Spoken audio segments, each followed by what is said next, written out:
C'est l'heure d'Objectif Emploi. Nous sommes en ligne avec Aline Girard. Vous êtes rédactrice en chef adjointe du magazine Rebondir. Bonjour. Bonjour. Merci d'être avec nous. Votre magazine Rebondir, dont France Bleu est partenaire, est un magazine emploi.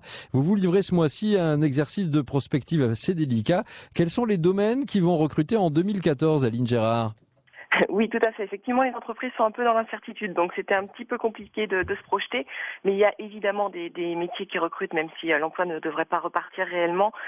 Évidemment, l'hôtellerie, la restauration, mais aussi le commerce, certaines branches de l'industrie qui ont besoin de profils spécifiques, l'informatique aussi qui cherche des techniciens, et encore les services à la personne. L'informatique, la restauration, les services à la personne, en général, ce sont de bons indicateurs de la santé économique de notre pays, mais vous retenez quand même de ce numéro spécial emploi 2014 au magazine Rebondir que la reprise, c'est pas pour tout de suite.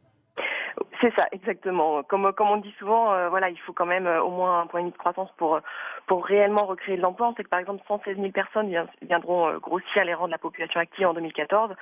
Ça suffira pas, même si on est autour de 0,5 pour réellement recréer de l'emploi. Même par email, Aline Girard, lorsque l'on postule pour un job, il y a quand même un exercice imposé qui est la lettre de motivation. Et attention aux fautes d'orthographe. Vous vous êtes penché sur ce sujet parce qu'il est très important. Effectivement, voilà. Donc on a une enquête dédiée à ce thème. Il faut savoir que 30% des CV partent à la poubelle dès la deuxième faute.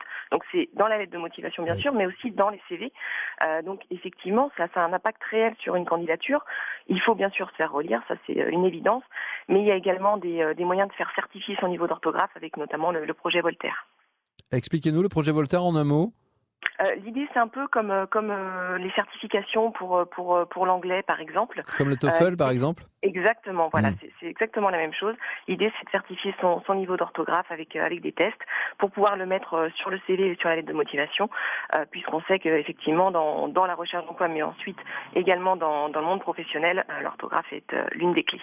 Aline Girard, vous êtes rédactrice en chef adjointe du magazine Rebondir, consacré à l'emploi en 2014 et aux fautes d'orthographe ce mois-ci, magazine Rebondir, dont France Bleu est partenaire. Merci d'avoir été dans Objectif Emploi, entretien que vous retrouverez sur francebleu.fr. Au revoir. Merci, au revoir.